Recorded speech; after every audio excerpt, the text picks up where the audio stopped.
अक्सर सरकारी विकास के काम सरकार बदलने के साथ ही ठप पड़ जाते हैं। ठीक ऐसे ही अशोक गहलोत की पिछली सरकार के समय पाली में शुरू हुए कई प्रोजेक्ट सरकार बदलने के साथ ही ठंडे बस्ते में चले गए थे। लेकिन फिर से गहलोत सरकार बनने के बाद अब पाली के लोगों को उम्मीद है कि वो सारे रुके हुए काम एक बार फिर से शुरू होंगे और पूरे किए जाएंगे। देखिए रिपोर्ट।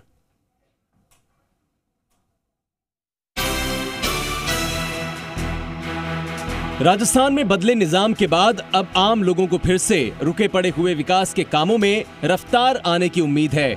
ठीक इसी तरह पिछली गहलोत सरकार में पाली में राजीव विहार योजना, जोधपुर से रोहट तक कूड़ी हौद पाइपलाइन, खेतावास में औद्योगिक क्षेत्र को विकसित करने की योजना शुरू की गई थी। काम भी शुरू हुआ, लेकिन सरकार बदलने के बाद सब कुछ ठंडे बस्ते में चला गया था। अब फिर से इन योजनाओं को पूरा करने की कवायद शुरू होने की बात कही जा रही है। राजीव विहार कॉलोनी में 25 करोड़ की लागत से प्रोजेक्ट तैयार किया जा रहा था, लेकिन उस पर ऐसा ब्रेक लगा कि आज ये जगह वीरान है। हर तरफ जंगल दिखाई पड़ता है। सड़कें जो बन गई थीं, वो पूरी तरह से उखड़ चुकी हैं। यहाँ तक कि बिजली के तारों को चोर काट कर ले गए। अब यहाँ बबूल की झाड़ियां नजर आती हैं। इतना ही नहीं, मुख्य गेट पर शराब की एक दुकान भी खुल गई है। फिलहाल ये सब कुछ वैसा ही हो जाए जैसा पिछली सरकार में आने के बाद अशोक गहलोत ने सोचा था। इसलिए अब लोगों को नगर परिषद से काफी उम्मीदें जगी हैं।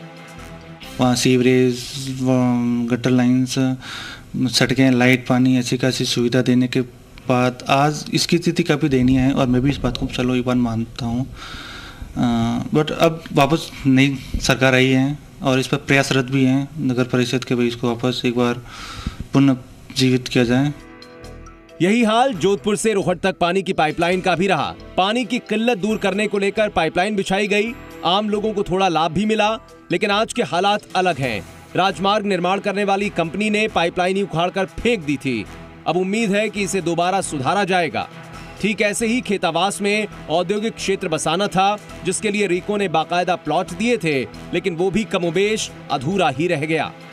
ये भी मेरी जानकारी में आया कि भाई वहाँ जो लाइट लगाई गई थी, केबल वहाँ से काफ़ी नहीं आज वहाँ पर, तो नगर परिषद पर कार्रवाई करेगी, बाकायदा इस पर FIR दर्ज करवाएगी पुलिस में भी, इस पर उचित कार्रवाई होगी जल्दी।